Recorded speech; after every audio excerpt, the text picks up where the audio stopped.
Hey guys, if you haven't already, give the video a like, subscribe to my channel. This is a what if series and I'll be doing more down the road. Plus Ultra. Hey guys, welcome to What If Deku Was a Saiyan Part 2. Now you guys showed awesome support for this video, giving it a whopping 222 likes. That was incredible. Now, I'm going to downgrade it a little bit, seeming as if I know you guys can reach this like goal. If you want to see a part 3 in the future, the like goal for this video is 150 likes, and I will have part 3 out pretty soon if it reaches that goal, or else I'm just going to focus on doing something else in return. Also, I wanted to let you guys know that but for the past few days, I've been working on my own anime, trying to get the illustrations out, trying to brainstorm, getting my character descriptions, drawing my characters out. Yeah, I'm actually creating my legit own anime, and I'm gonna my vision is to see my anime run for a long time. I don't like, okay, I want to have a bunch of arcs in my anime, and I want to have a bunch of storytelling behind each design fight. And I want my anime to be so fucking action packed that it draws so many people in to it and it becomes a blockbuster hit. That's my envision, and that's why it's in the early stages of brainstorming, because I want to make sure every element, every word, every description, every character detail, every character powers, every villain's powers, the story, like the origin stories, the backstory, all of that information right there has to be A, or like I have to aim higher, S, satisfactory. They have to be perfect.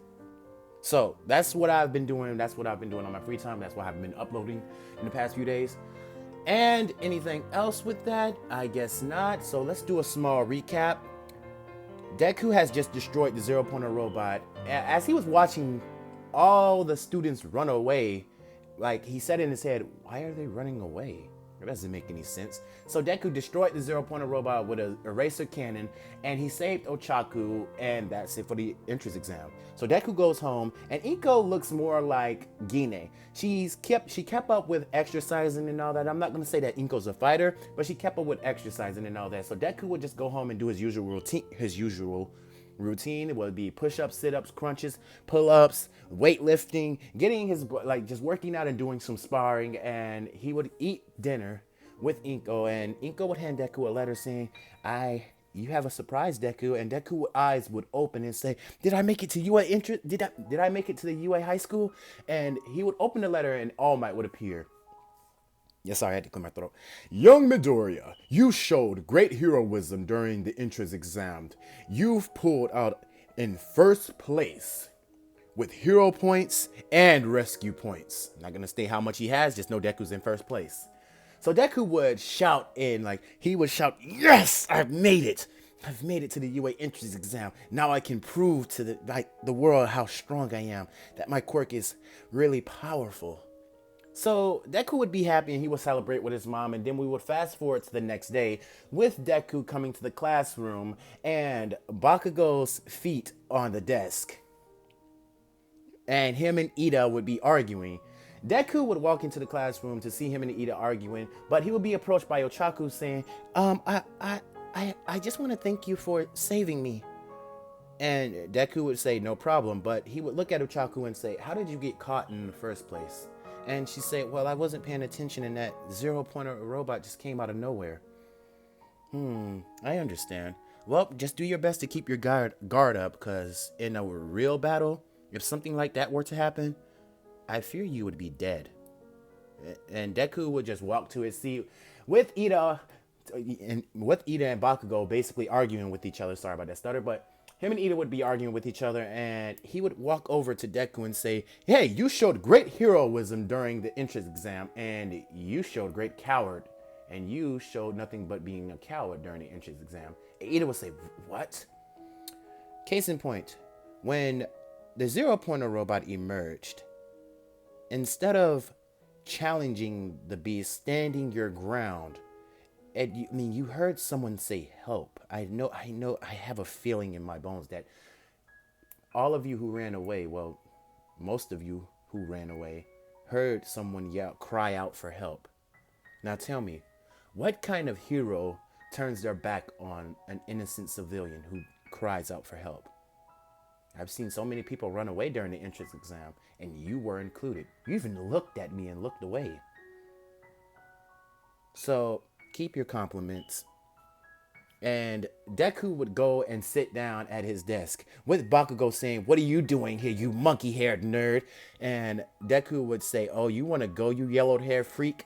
And Deku and Bakugo would get into a stance and getting ready to charge at each other. But Shoto Aizawa would come in and stop that, saying, "Would you two cut it out and be quiet?"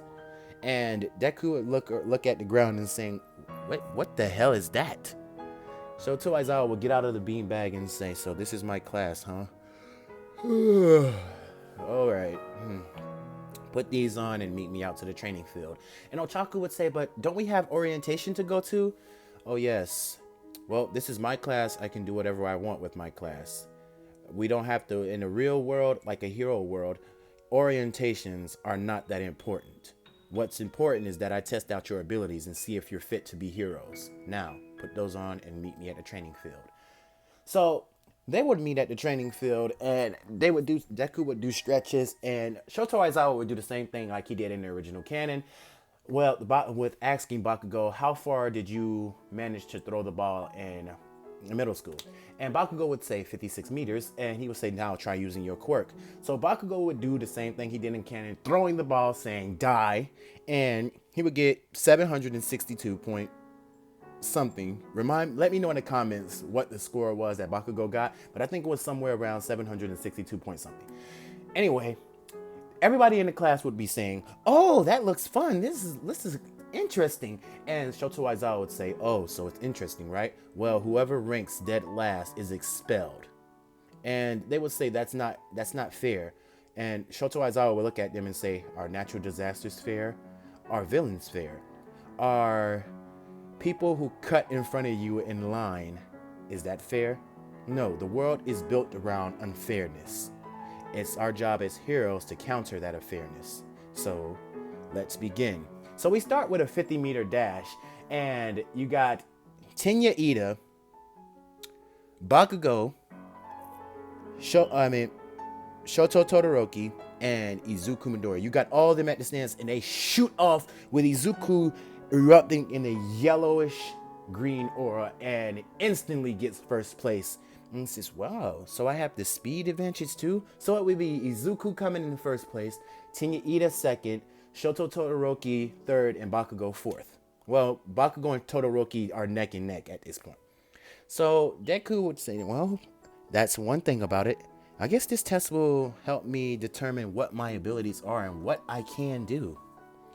And then the grip strength test with Deku grabbing the grip, and he basically breaks the device, and Shoto Aizawa gets mad at him, but he's saying, "Well, this is a grip train. I guess I won this one, didn't I?" He beat possible people, so that the rest of that went the same way. Then you got the standing long jump with Deku just jumped right over the long jump. It wasn't even that hard. He jumped, well, probably he even jumped too high at the most and had to float down. And most of the kids are saying, "Wait, you can fly?" And Deku would scratch his head saying, "Yeah, it's something I learned a few years ago. I haven't been doing it lately as I want to keep it hidden, but guess I failed at that." So after the long jump, you go to the ball throw, and every last person's ball throw was basically the same, but Deku's the only one that changes since Deku gets ready. Shoto Aizawa, he was about to hold back, so Deku just says, "You know what, I'll just use like 10%. And Shoto Aizawa turns off Deku's quirk, and Deku just looks at Shoto Aizawa and say, "Hey, what's the big deal?" But Deku, when Shoto Aizawa turned off Deku's quirk, and Deku still threw the ball and got 762 meters. And Shoto Aizawa would say, "What? I thought I turned your quirk off." And Deku would look at him and say, "Oh, you turned my quirk off? Well, I just want to let you know that for the past few years, I've been working on my body strength, my physical strength, and physical activities like this are nothing but a breeze to me. And Shoto Aizawa would then tell Deku, well, such as a breeze, why are you holding back? And Deku would say, he knew I was holding back? So, I want to tell you something, Izuku Midoriya. This is not a game and it's not for fun. If you're coming here to be a hero, you have to use your power to the fullest. There's no holding back in a real battle. And Deku would look at Shoto Aizawa and say, that's no fun. What if you want to test out the person's ability and strength? And Shoto Aizawa would just look at Deku and saying, just use your full power so I can see how far you can throw the ball, please. So Deku would say, all right. And Deku would get into this stance and he would charge up his greenish yellow aura and just let out, ah! And the ground would start to crack and the students and the teacher Shoto Aizawa would feel the immense pressure coming from Deku, with All Might having the sweat drop down his face and saying, what kind of quirk does this kid have? And Deku would, like, his eyes would be glowing yellow. And he would launch the ball, like he would arch his arm back and throw the ball with such force, letting out a huge gust of wind. And the ball would be flying with this green aura, like aura surrounding the ball. And then the ball would disappear. Shoto Aizawa would clock in and say over 2,000 meters. And Deku just says in his head, yeah, I was holding back slightly as I didn't want to use all my power. So Deku gets 2,000 meters, and this enrages Bakugo and saying, oh, so you think you're better than me, you nerd? And Bakugo charges at Deku, but this time Deku's not scared. Deku looks at Bakugo and saying, oh, so you want to fight, Bakugo? And him and Bakugo were like inches away from punching each other into the face, and before Shoto Aizawa stopped them both and saying, please, you two, cut it out. And that would be the end of the apprehension test. So Deku and Bakugo would be walking home saying, well, Bakugo, do you want to spar? And Bakugo would say yes, seeming as if Deku knew Bakugo had some tension on his head. So Deku and Bakugo would spar, and they would be sparring until sundown. Well, and Deku and Bakugo would come back from the battle, very battle damaged, with Deku still winning over Bakugo, and Bakugo saying, I'll get you next time, you damn nerd. Deku scratching his head and saying, yeah, only if your explosions were a little bit stronger. You should know how to challenge your explosion into like a beam. Might cause more damage, Bakugo. And Bakugo would get the idea of how to use his explosions as a beam. So, now we cut to the hero versus villains arc. And that's when All Might comes in and does his little speech about the hero versus villains arc and about the hero costumes and stuff like that. And Deku would choose this costume right here. Deku would just choose this costume with the red shoes, black pants, black shirt. It's very just casual. I mean, because the Saiyans, they have battle armor, but I'm gonna keep Deku's outfit basically just like this. So Deku, unless you guys have a different like armor or different clothing style, I'm gonna let you guys choose in the comments below of what kind of Saiyan outfit do you want Deku to have. And whichever one piques my interest, whichever one excites me the most, that's the one I'm gonna pick. So anyway, Deku is in his hero costume that's not disclosed yet. I'm gonna keep it that way until you guys give me a description of what kind of costume it should be. And Deku stretching out and getting ready, and the same thing, same teams go out to play, with Ochaku being on the same team as Deku, and Ochaku blushes, and Deku would look at Ochaku saying, well, so they giving out skin-tight costumes for girls. Well, nosebleed alert. Anyway, so what's your quirk name, Ochaku? And she would say zero gravity. If I hold my breath for periods of time, whatever I touch will be basically zero gravity, and I can use it to my advantage. Well, she can use, just like I don't know how to say it, but Ochaku touched the pillar and was able to swing that bitch like a baseball bat, so like that. So Deku would say, oh, so you have a zero gravity quirk. Why do I feel there's a drawback? And she would say, there is. If I kind of tend to throw up if my quirk is activated for too long, so I have to get over that nauseous factor of my quirk. well, I guess everything has a drawback. So the battle trial would start. The battle trial would start, and Deku and Ochaku would be walking through the halls, and Deku would say, "You know, Ochaku, we should split up right here because I know Bakugo is gonna come chasing me. I know he's gonna come after me, and you should go up there and distract Tinya Ida. Well, Ida." And you would hear Bakugo in the distance, Deku! Deku! And Deku would get into a stance, and Deku would look at Ochaku and saying, "You better leave. I can't be held responsible if you get caught in between our battle, Ochaku." And Ochaku would take note to that and leave immediately with Bakugo. She would leave immediately, but she had enough distance to see the impact of Bakugo fist and Deku fist, with both of them smiling at each other, and they would get in a fist fight, just like a battle fight in Dragon Ball Z, where they get into a battle scuffle, throwing fists at each other. And you would feel the gust of wind coming from these two as the building was shaking, like with their battle. Deku would kick Bakugo into a wall, and Bakugo at least a huge explosion with Deku shielding his, like, blocking the explosion with his hands. He made an X-like mark with his hands and just blocked the attack and rushed at Bakugo, hitting him with a barrage of punches. And Bakugo would, like, counterattack Deku and punch him in the gut so hard and unleash a massive explosion and sending Deku flying back with Deku coughing up spit. Deku gets up and saying, "Seems like you take your training very serious, Bakugo. I mean, you're trying to catch up to me, aren't you?" And Bakugo would say, "There's no sheesh." I got to clear my throat. She said, "There's no way I'm letting you beat me, you damn nerd." And Bakugo would crack his fist as he's looking at Deku. And Deku would say, "Well, I guess I have to get serious." Well, serious. Deku would unleash his aura, and his eyes would glow yellow, and his hair would stand up.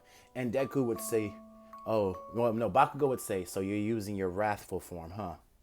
"Yeah, you know me so well, Bakugo. Seeming as if you fought against it for so long.